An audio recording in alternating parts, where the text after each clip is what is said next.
Breaking news mga kapatid, isang batikang artista ang biglaang pumanaw at ito ay si Jacqueline Jose, isang kilalang artista dito sa Pilipinas at itinuturing na pinakamahusay pagdating sa pag-arte.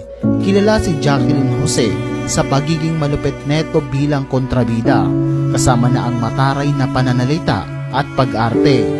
Neto ang March 3, 2024, nagulat ang lahat dahil sa biglaang pagpanaw nito.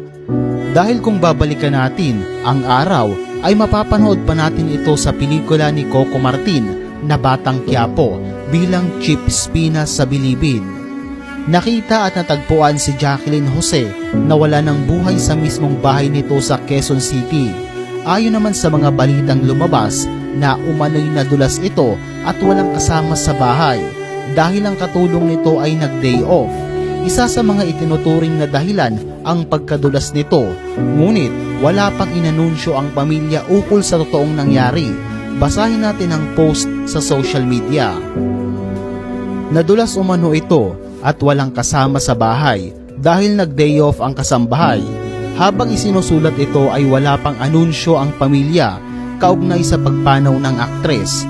Nakilala si Jacqueline o Mary Jane Gap sa tunay na buhay sa kalmado niyang pagbitaw ng mga linya sa pelikula man o teleserye.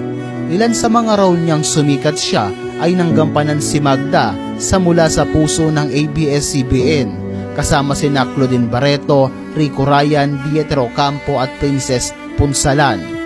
Nakakabigla ang pagpanaw ng aktres sa edad na 59 years old ay naiwan na nito ang showbiz at malamang marami ang magluluksa, hindi lang ang ibang mga artista kundi ang lahat ng taong nagmamahal sa kanya at umiidolo.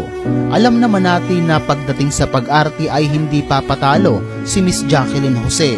At yan ang pinaka-latest update natin ngayon. Hayaan nyo, susundan natin ang video na ito para ipaalam sa mga taong nagmamahal sa kanya ang totoong nangyari at kung ano ang dahilan.